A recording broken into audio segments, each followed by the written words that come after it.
इस भागदौड़ और शोर से भरी दुनिया में, जहां हर इंसान दूसरों को प्रभावित करने की होड़ में भाग रहा है, कहीं एक सम्राट था, सबसे ऊंचे सिंहासन पर बैठा हुआ, लेकिन सबसे गहरे सवालों से जूझता हुआ। उस सम्राट का नाम था मार्कस ऑरेलियस। वह न तो अपनी जीत के गीत गाता है, न ही अपने वैभव की कहानियां सुनाता है। वह तो बस हर रात खुद से एक सादा, ईमानदार सवाल करता है, क्या मैं आज एक अच्छा इंसान था? मेडिटेशंस उसकी वही अंतरात्मा की आवाज है, एक राजा की आत्मा की पुकार, जो हमें सिखाती है कि सच्चा शांति बाहरी सफलता में नहीं, बल्कि अपने मन और आत्मा की विजय में है।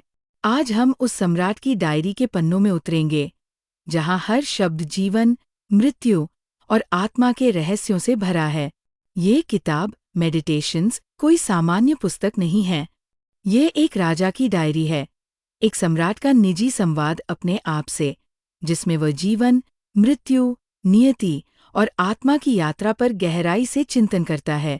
मार्कस ऑरेलियस, जो रोमन साम्राज्य के सबसे शक्तिशाली पुरुषों में से एक था, वह इस पुस्तक में एक साधु की तरह बोलता है, निरंतर खुद को टटोलता है, अपने मन की गहराइयों में झांकता है और एक बेहतर मनुष्य बनने की कोशिश करता है। इस पुस्तक की भाषा में शांति है, गहराई है और आत्मा को झकझोर देने वाली सच्चाई है। मार्कस खुद को बार बार याद दिलाता है कि जीवन बहुत छोटा है। वह कहता है कि चाहे आप सम्राट हों या साधारण नागरिक, अंत सभी का एक ही है, मृत्यु। और मृत्यु से डरना व्यर्थ है, क्योंकि वह जीवन का स्वाभाविक हिस्सा है। ये विचार बहुत ही शक्तिशाली है, क्योंकि वो हर क्षण को इस दृष्टिकोण से देखता है कि ये मेरा अंतिम दिन हो सकता है, तो क्या मैं इसे व्यर्थ गवाऊंगा? क्या मैं क्रोधित होऊंगा? क्या मैं विलासिता में उलझ जाऊंगा? या फिर मैं इस क्षण को एक जिम्मेदार, शांत और दयालु आत्मा की तरह जीऊंगा? वह बार बार अपने मन को नियंत्रित करने की बात करता है। उसके अनुसार बाहरी परिस्थितियां हमारे हाथ में नहीं हैं, लेकिन हमारी प्रतिक्रिया, वह हमारे पूर्ण नियंत्रण में है। वह कहता है, अगर तुम्हें दुख हो रहा है, तो उस दुख को पैदा करने वाला विचार तुम्हारे अंदर है, न कि बाहर की किसी परिस्थिति में। ये विचार हमें आत्म जागरूकता की ओर ले जाता है, जहां हम समझते हैं कि सबसे बड़ा युद्ध बाहर नहीं, बल्कि हमारे अंदर ही चल रहा है। मार्कस हमें याद दिलाता है कि क्रोध करना मूर्खता है। अगर कोई व्यक्ति गलत कर रहा है, तो वो इसलिए कर रहा है क्योंकि उसे सही और गलत का बोध नहीं है। तो हमें उस पर गुस्सा करने के बजाय करुणा रखनी चाहिए। वह कहता है कि जो कोई तुम्हें चोट पहुंचा रहा है, वो खुद भी अज्ञानता का शिकार है। ये विचार आज के समय में, जब हम हर छोटी बात पर प्रतिक्रिया देने लगते हैं, अत्यंत प्रासंगिक है। पुस्तक में एक गहरी आध्यात्मिक भावना है। मार्कस ब्रह्मांड की एकता की बात करता है। वो कहता है कि हम सब एक ही स्रोत से आए हैं और एक ही दिशा की ओर लौट रहे हैं। हर आत्मा, हर जीवन, हर घटना, सब इस विशाल ब्रह्मांड की योजना का हिस्सा है।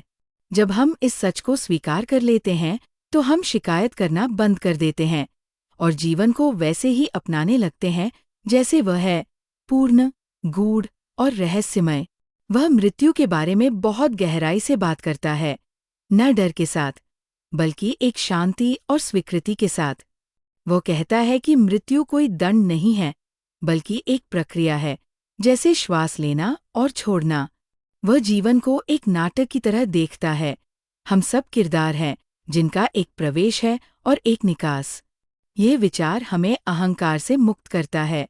हमें समझ आता है कि हम स्थायी नहीं हैं और इसी क्षण में जो भी कर सकते हैं, वह प्रेम और बुद्धिमत्ता से करें। मार्कस ये भी बताता है कि दूसरों से अपेक्षा रखना दुख की जड़ है।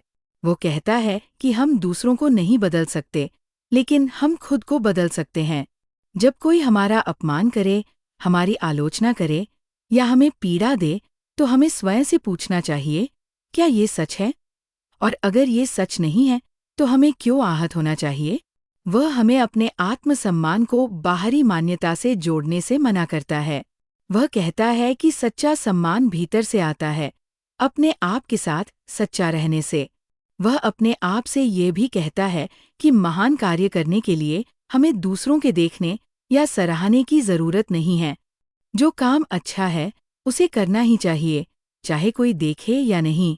ये विचार बहुत गहरा है, क्योंकि यह हमें बाहरी प्रशंसा की लालसा से दूर ले जाता है और हमारे कर्म को सच्ची सेवा बना देता है।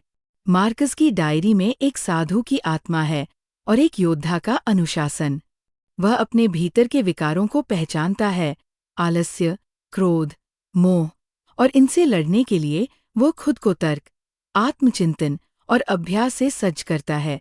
हर सुबह वो खुद से कहता है कि आज मैं मूर्खों, स्वार्थियों और कठोर लोगों से मिलूंगा, क्योंकि वे अज्ञान हैं। लेकिन वह फिर भी उनसे प्रेम करेगा, क्योंकि वे भी उसी ब्रह्मांड का हिस्सा है जिससे वो खुद आया है। ये पुस्तक समय और स्थान की सीमाओं से परे है। मार्कस की बातें आज भी वैसी ही सच लगती है जैसे हजारों साल पहले थी। वह हमें सिखाता है कि आत्मा की शक्ति, विवेक की स्पष्टता और सत्य के प्रति समर्पण से हम किसी भी परिस्थिति में शांति पा सकते हैं। और ये शांति बाहरी दुनिया से नहीं, बल्कि हमारे अंदर से आती है, हमारे विचारों से, हमारे दृष्टिकोण से।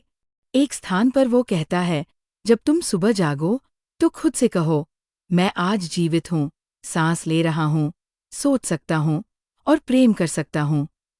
तो मैं क्यों शिकायत करूँ?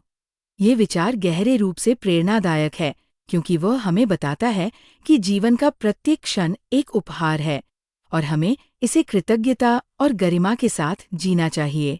मेडिटेशंस कोई पढ़ने भर की किताब नहीं है, ये आत्मा के साथ संवाद है। यह वह आईना है जिसमें आप अपने सबसे सच्चे रूप को देख सकते हैं, बिना दिखावे, बिना मुखौटे। ये एक सम्राट का वह स्वर है जो आपको याद दिलाता है कि असली शक्ति बाहर की दुनिया को जीतने में नहीं, बल्कि अपने अंदर की दुनिया को जीतने में है। यदि आप इस पुस्तक को केवल विचारों के लिए पढ़ेंगे तो आप कुछ सीखेंगे, लेकिन अगर आप इसे अपनी आत्मा में उतार देंगे तो ये पुस्तक आपको बदलकर रख देगी। यह आपको सिखाएगी कि कैसे दुख में शांत रहना है, कैसे अपमान में गरिमा बनाए रखनी है और कैसे अपने हर कार्य को ब्रह्मांड के प्रति एक प्रेमपूर्ण भेंट बनाना है। ये किताब बताती है कि एक सम्राट भी साधक बन सकता है और एक साधक भी सम्राट बन सकता है, अगर वह अपने मन को जीत ले। इसलिए मेडिटेशंस सिर्फ मार्कस ऑरेलियस की नहीं है, ये हर उस आत्मा की है जो सच्चाई, विवेक और आत्मशांति की तलाश में है। यह किताब एक ऐसा प्रकाश है जो अंधकार में भी रास्ता दिखा सकता है। अगर आप इसे दिल से पढ़ें तो यह आपको आपके भीतर के सम्राट से मिला सकती है, जो भौतिक नहीं बल्कि आत्मिक शक्ति से चलता है। यही इसकी सबसे बड़ी खूबसूरती है। जब मेडिटेशंस का अंतिम पृष्ठ बंद होता है तब ऐसा लगता है मानो कोई अंदर से चुप हो गया है, लेकिन वह चुप्पी खाली नहीं है। वह चुप्पी एक नई चेतना है, एक शांति जो शोर के बीच भी टिक सकती है। मार्कस ऑरेलियस अब हमारे साथ नहीं हैं, लेकिन उनकी आत्मा उनके शब्दों में आज भी जीवित है। और अगर हम चाहें तो हम भी उस यात्रा पर निकल सकते हैं, अपने भीतर के सम्राट से मिलने, उस सच्चे स्व को पहचानने जो ना तो सत्ता चाहता है, ना प्रशंसा, बस सच्चाई, विवेक और शांति की खोज में है। ये केवल एक किताब नहीं है, ये एक दर्पण है जिसमें झांकने की हिम्मत सबके पास नहीं होती। लेकिन अगर आपने झांक लिया तो शायद आप खुद को फिर कभी वैसा ना देख पाए जैसे पहले देखते थे। अगर आपको ये वीडियो पसंद आई तो लाइक, शेयर और सब्सक्राइब जरूर करें। मिलते हैं अगली वीडियो में एक और किताब के साथ।